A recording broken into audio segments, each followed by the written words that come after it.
Ok. Aujourd'hui, nous allons démarrer PHP. D'accord. Donc, nous allons voir les bases de PHP. D'accord. Maintenant, pour suivre ce cours-là, voici les prérequis. Donc, il vous faut connaître le minimum HTML, le minimum CSS et Bootstrap parce qu'ici, je préfère partir sur Bootstrap. Non seulement c'est plus rapide, en plus c'est, euh, c'est- voilà, en tout cas, la techno, elle est bien foutue, quoi. Donc, je préfère partir sur ça.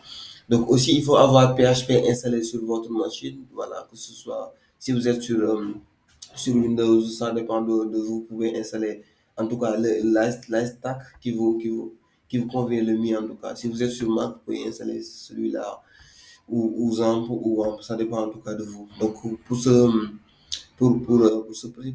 cette formation-là, nous allons utiliser Xampp pour pouvoir démarrer avec PHP. D'accord? Donc, ça, c'est les prérequis donc, qu'on a besoin pour pouvoir bien travailler avec PHP. D'accord? Nous allons aussi, bon, même ça, je crois que je parlais de ça. Donc, nous allons devoir aussi faire un choix donc, entre PHP procédural ou PHP PO, programmation orientée objet. Parce que PHP, il nous propose deux paradigmes ou bien même deux concepts, deux façons de faire. D'accord? Donc, soit on peut utiliser euh, PHP procédural, soit on peut utiliser programmation orientée objet. D'accord? Pour des explications entre PHP procédural et PHP orienté objet, quand il s'agit de procédural, le principal, bon, en tout cas, les principaux problèmes que nous avons, c'est que non seulement le code ne sera pas découplé, nous allons mélanger du HTML et du PHP et du CSS, voilà. On va avoir ce qu'on appelle du code spaghetti, d'accord? Donc, le deuxième problème, c'est que le code sera, bon, en tout cas, difficile de maintenir, d'accord?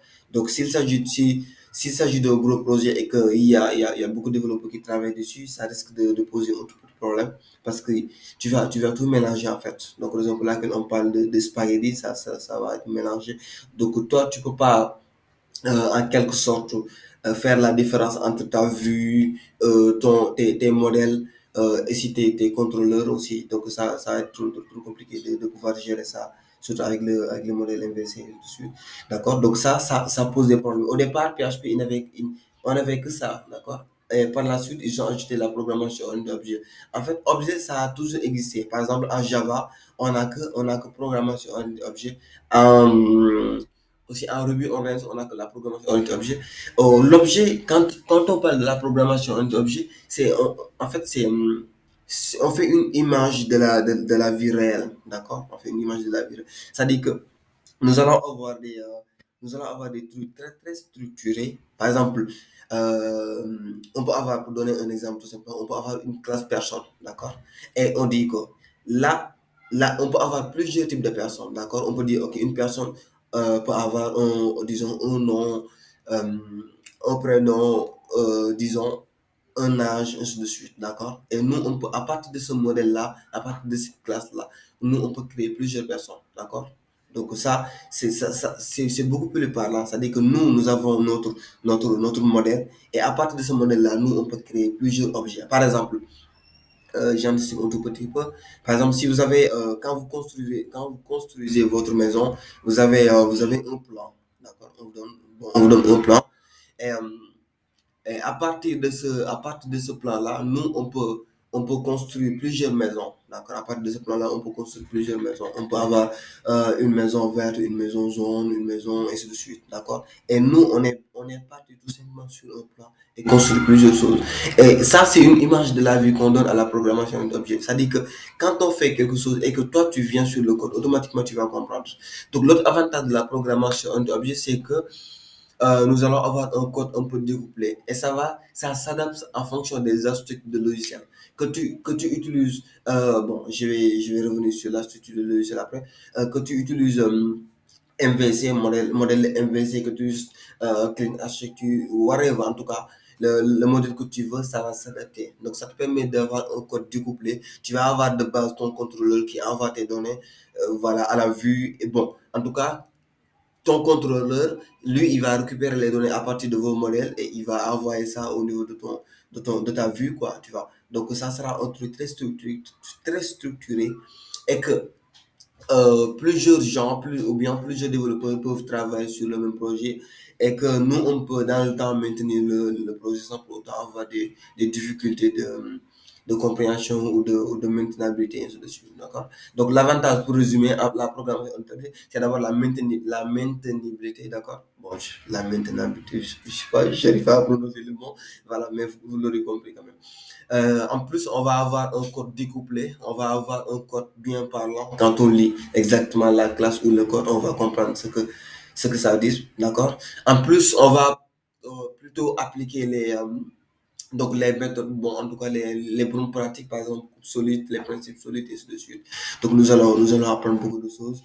L'autre avantage, c'est que en fait, bon, je sais pas, est-ce que c'est un avantage? En tout cas, tous les frameworks, il y a aucun framework qui utilise la programmation procédurale, d'accord? Donc, tous les frameworks utilisent la programmation anti-objet, d'accord? Et c'est très important de comprendre la programmation anti-objet parce qu'aujourd'hui, tu peux pas travailler dans une entreprise ou quelque chose comme ça sans pour autant comprendre la programmation orientée objet, c'est impossible. Donc, il faut d'abord comprendre ce que c'est un objet, il faut comprendre la programmation orienté objet pour pouvoir travailler sur des trucs un peu avancés. En gros, c'est ça la différence entre programmation objet et procédural. Donc, vous pouvez faire des recherches sur Internet, vous allez trouver tout un débat là-dessus. Tout. Bon, mais en tout cas, je crois que le débat est conclu. Donc, voilà, on est plutôt sur de l'objet. Donc moi au départ, j'ai commencé par la programmation procédurale, d'accord? Et avant de m'adapter à la programmation orientée objet, c'était un tout petit peu compliqué, ça piquait, parce que là-bas, ce qu'on faisait, on faisait du code bordel, on était genre, j'étais disons, sauvage du code, je faisais tout ce que je voulais, ainsi de suite. Mais quand je suis arrivé sur la programmation orientée, là, il y a des règles, il y a des trucs que tu dois suivre. Et donc, cette adaptation-là qui pose un tout petit problème au début, mais quand vous comprenez ça, voilà. Donc, vous ne pouvez plus faire procédural parce que vous allez dire que c'est chiant en fait. Donc, voilà. Donc, je crois que pour notre avantage, là, je vais partir sur la programmation orientée objet. D'accord? Donc, on verra ça. Voilà.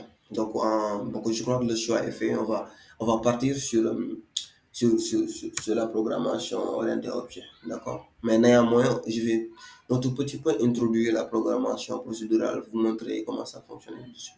Voilà, mais bon. Voilà.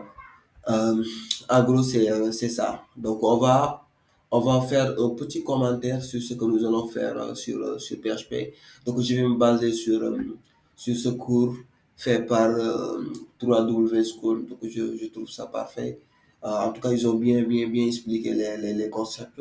Donc, ce qui est fun avec le développement web, c'est que on n'a pas besoin de parcouriser, ou bien, bon, ça, le verbe n'existe pas. Je dis apprendre par cœur les trucs, parce qu'il y a il y a des sites déjà bien faits qui te proposent des trucs très avancés. Par exemple, 3W School, là, il fait très bien les choses. Là, il suffit de lire et de comprendre comment ça fonctionne, et c'est parfait. Voilà. Si vous n'avez pas de questions, on va attaquer un peu.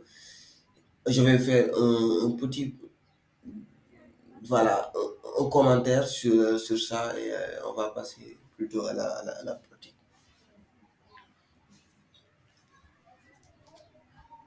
Ouais. Ok, les gars. Voilà, vous êtes chaud, ça va. On va partir. Voilà. Euh, donc d'abord, il commence par vous dire que le code PHP, il est exécuté côté serveur. D'accord? Donc, quand on parle de serveur, on parle de traitement de données, on parle de plein de choses. D'accord? Donc, une demande pour. En tout cas, ça, c'est les prérequis.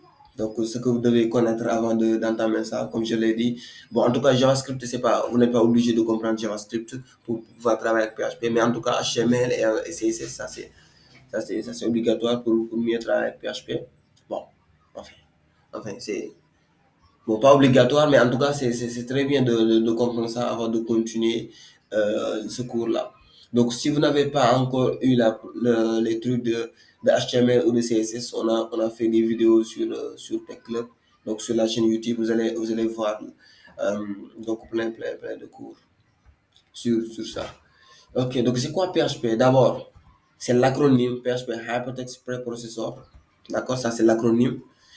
En plus, il est très utilisé, il a une large communauté. C'est-à-dire que si vous avez des blocages ou quelque chose comme ça, vous allez vous en sortir rapidement parce qu'il y aura des gens forcément qui seront prêts à vous aider. Donc, il y a la communauté Stack Overflow. Donc là, si vous avez des problèmes, automatiquement, vous allez trouver des solutions voilà, à vos problèmes. D'accord. En plus, c'est open source. D'accord. En plus, c'est un langage scripté. C'est-à-dire que nous, on écrit des scripts et on l'exécute côté serveur tout simplement. L'avantage d'avoir PHP comme open source, c'est-à-dire que tout le monde peut participer sur l'évolution de ce langage-là. D'accord? C'est-à-dire que ça, c'est libre. Vous pouvez utiliser PHP à des fins commerciales. Par exemple, vous pouvez développer une application sur PHP et vendre ça. Voilà, de toute façon, ça ne pose pas de problème parce que c'est open source. Le code, il est ouvert à tout le monde. Tout le monde peut l'utiliser et faire ce qu'il a envie, en fait. C'est tout. Voilà. En plus, c'est un langage exécuté côté serveur. D'accord? On verra en détail ce que ça veut dire, cette ligne-là. Donc, d'autant plus que c'est free. C'est free. On peut utiliser ça on peut télécharger ça gratuitement et l'utiliser, d'accord? D'où la notion d'open source là, d'accord? Pourquoi PHP et Imagine? Pourquoi PHP est un langage populaire? D'abord, donc il est largement utilisé. En tout cas, il est suffisamment puissant, il est puissamment utilisé sur WordPress, d'accord? En tout cas, le corps de WordPress, c'est du PHP, d'accord? Et en plus, WordPress, c'est un système de blogging très utilisé au monde sur le web d'ailleurs, d'accord? Donc, ça participe aussi à la popularité de PHP, d'accord? Il y a plusieurs systèmes, il y a beaucoup de systèmes qui utilisent PHP. Il y a beaucoup de systèmes. Donc, si vous cherchez un tout petit peu sur le web, donc vous allez trouver l'ensemble des systèmes utilisés par bon, en tout cas, utilisés par PHP, évidemment. Non, que les gens, les systèmes qui utilisent PHP, voilà, pour faire fonctionner le truc. En plus, il y a aussi beaucoup de réseaux sociaux qui utilisent PHP. D'accord? Par exemple, au départ, Facebook, il a été développé en PHP. Bon, je crois qu'aujourd'hui, il y a une partie de Facebook qui fonctionne avec PHP, mais bon, les autres, voilà, il y a d'autres trucs qui fonctionnent avec PHP. Il y a aujourd'hui Wikipédia aussi, il a été développé par PHP, donc ça, c'est une bonne nouvelle. PrestaShop aussi, il a été développé par PHP, d'accord. Il y a aussi un autre CMS qu'on appelle Silius. Silius aussi, il a été développé par PHP, bon, plus particulièrement Symfony, mais bon, Symfony, il se base sur PHP, voilà. Donc, il a été développé par PHP. En plus, c'est facile d'apprendre PHP, d'accord, pour les beginners, bon, en tout cas, pour les gens qui commencent la programmation côté serveur, donc c'est facile de prendre en main le langage PHP, d'accord, voilà. Donc, ici, il vous explique en tout cas, pour les fichiers PHP, voilà, les fichiers PHP, ils peuvent contenir tout simplement du texte ou du HTML, du CSS, du JavaScript et même du code PHP. Donc, j'ai parlé, la notion de procédural, ça vient ici. Donc, sur un fichier PHP, on peut retrouver du HTML, on peut retrouver du PHP, du CSS, du JavaScript, voilà, avoir tout ce que l'on veut. En plus, il est exécuté code serveur et nous, on peut retourner sur les navigateurs du HTML, d'accord? On peut retourner du HTML, on peut retourner tout ce que l'on veut. D'accord. En plus, les fichiers PHP, ils doivent se terminer toujours par point PHP. Donc, ça, c'est obligatoire. Voilà. Donc, qu'est-ce que vous pouvez faire avec PHP? D'accord. Vous pouvez générer des pages dynamiques. Donc, on verra ça tout à l'heure.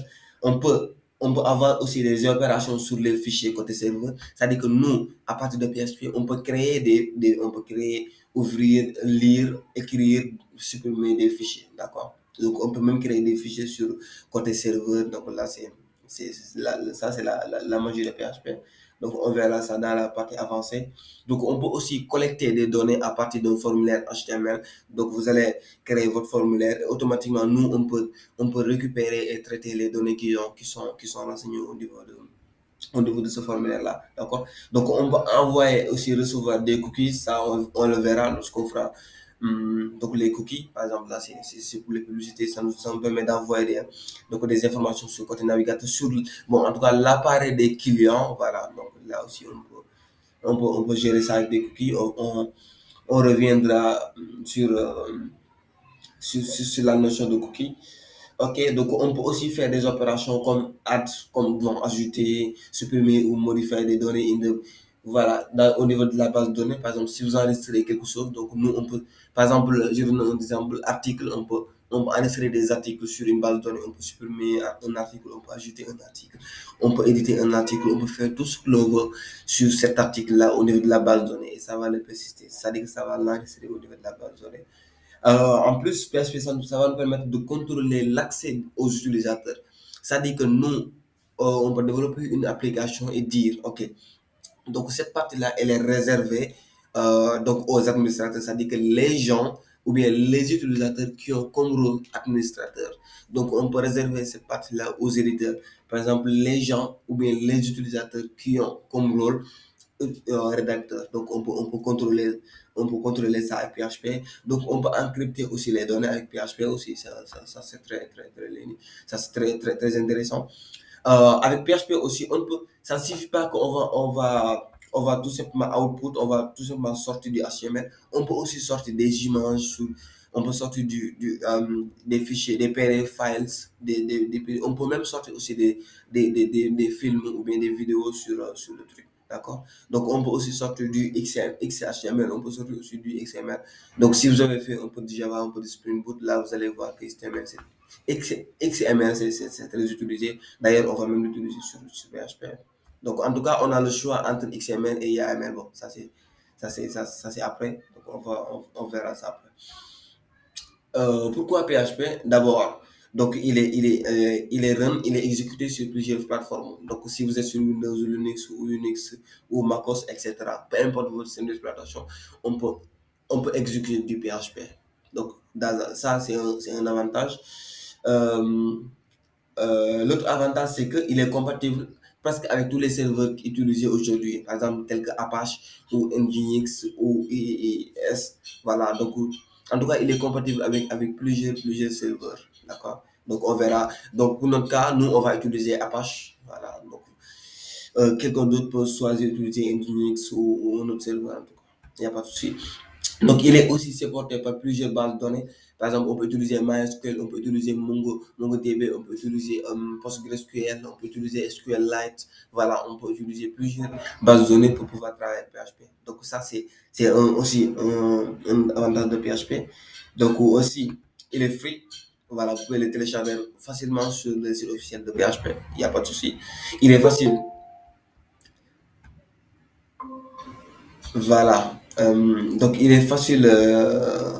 Pour apprendre PHP aussi, c'est très facile. Donc, on peut apprendre PHP, on peut le runner sans problème. Donc, voilà, côté serveur, sans problème.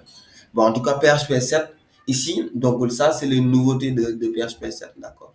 Ici, quand on a sorti le PHP 5.6, on est plutôt, après la sortie de PHP 6, on est sorti, on est sur la version 7 de PHP. Actuellement, on est sur 8. Bon, et ça, ils vous expliquent les nouveautés sur PHP 7, ainsi de suite. Bon, là, il n'y a pas de souci. Ils ont ajouté même cet opérateur-là. Bon, ça, je peux encore utiliser ça, mais c'est pas important. Voilà. Donc, en gros, c'était juste une brève introduction sur PHP. Donc, je pense que je vous ai, en tout cas, je vous ai donné quelques informations bon, en tout cas, qui vont vous permettre d'adorer PHP. Bon, en tout cas, j'espère quoi, j'espère bien. Voilà, si vous n'avez pas de questions, on va essayer de faire un peu de pratique avec PHP. Bonjour Issa.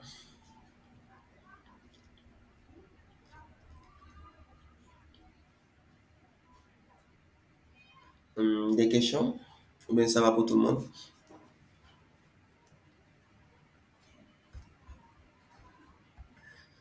Parfait. Voilà. Donc, nous allons, bon, en tout cas, on va essayer de suivre tout ça. Mais quand même, je vais pas faire tout ça quand même. Donc, on va essayer on va commencer d'abord par ici. On va voir la syntaxe, on va voir les commentaires, les variables. Donc, on va voir aussi donc, ces trucs-là. Bon, pour les maths, je crois que je vais pas faire ça trop. Donc, on va faire la syntaxe, on va voir commentaire, variable, echo, data types, string.